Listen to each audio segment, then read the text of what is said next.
Hi, my name is Lejunliang. Nowadays, many people ask how to be a high efficiency and excellent manager. In this presentation, I show Liang Meiling as a Shenzhen Jingchuangdu company leads a team of 100% team through the fast-moving work. You will see specific behavior, how she executes on daily routine, and how this behavior alignment with the week 4 and week 5 theory. Now let's watch some identity and evidence. Here is the card and the working card. Now let's watch some interview. Today, I want to interview a manager who worked in China in Shenzhen. Hi, my name is Liang Meiling from Shenzhen. I'm a manager in a technology company. What's your leadership style, like authoritarian or democratic? I prefer a democratic style. When we discuss tech plans or product corrections, I always get colleagues from different departments to brainstorm. Well, your team have a reward and punishment system to drive the team operation. We definitely have a rewards and feedback system. If people have great performance on projects, can get a promotion or dividends for key projects. Besides, we have a KPI opportunities. If the performance is very poor, one will be dismissed. What is the decision-making process in your management approach? It's just 3 simple steps. Firstly, whoever have an idea, write down the details and share it in the group. Secondly, we have an online meeting where everyone can speak up. If there's a disagreement, we divide into small groups to talk it through. Finally, we vote for big matters. Over half need to agree. For small things like team outings, majority wins. Then we evaluate the results. What advice do you have for future managers? Well, listen to team a lot. Help them do better and grow, not just tell them what to do. Don't get stuck on small urgent things. Focus on big long-term goals and break hard work into small parts. Okay, thank you. According to this interview, against the week 4 behavior leadership framework, we can inference Liang Meiling's leadership is democratic leadership. When in roadmap alignment and cross-functional department trade-off, she used the democratic approach. Discussing together on power basis, she relies on expert power and reference power. She encourages individuals to express opinions and try new solutions, while value individual opinions and show respect and recognition. This is advantages. And this potential limitation in context dependent.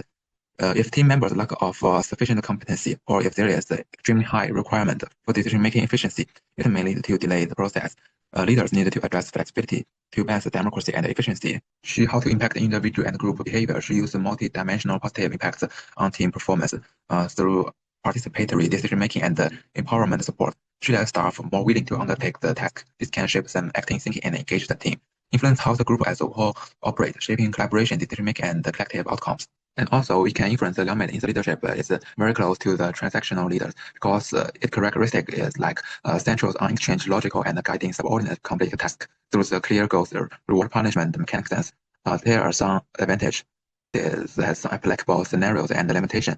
This leadership style is highly effective in scenarios with clear tasks and standard process, or group with a lower member maturity like Liang Meiling's small team. However, in teams that require innovation, complex decision-making, or long-term development, it may result in insufficient team vitality due to the lack of motivation and empowerment. She how to impact on individual and group behavior. She uses task contract and clear punishment as its core logical. It has a direct goal-oriented impact on team performance by establishing rules, supervising implementation, and fulfilling commitments to reward or punishment. As a result, individuals tend to be task-oriented and result-driven, and group behavior will be high consistent and with a focus on stable task execution. At the end, this is really helped keep the team running smoothly, but the real stress is the decision-making. Now let's talk about the Liang Meiling's decision-making. We can inference Liang Meiling's decision-making process is very close. The 5-step decision-making here is content. And I make a sheet from 4 comparison dimensions. Starting point of the decision-making, alternative formulation and evaluation, decision-making mechanism, and implementation and feedback. We can see the Liang Meiling decision-making model. And we can see the Liang Meiling decision-making model. Compared to the 5 decision-making, it without a problem divisional phase. And without a multiple alternative formulation phase. And it relies on voting, ignore decision quality and key opinions.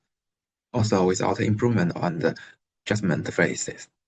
And here is my critical thinking.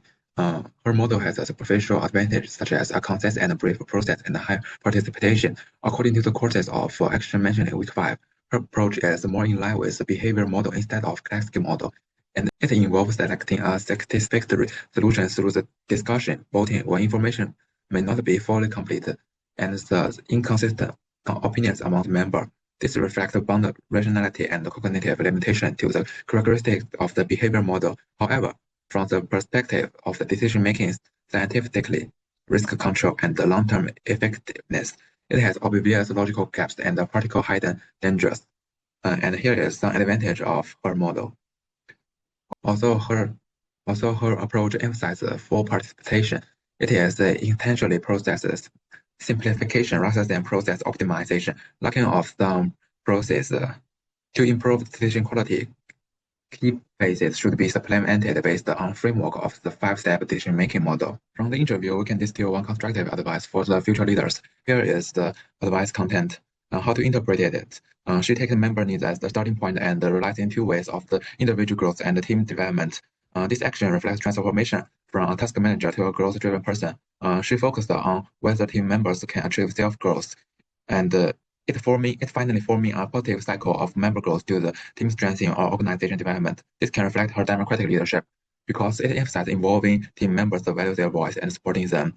And this can avoid top-down authoritarian. And meanwhile, building a support system of capability and career growth demonstrate a focus on nurturing team members, which is the core of the democratic leadership. The last slide is my reflection. Here's what I learned. She balances people and deliver.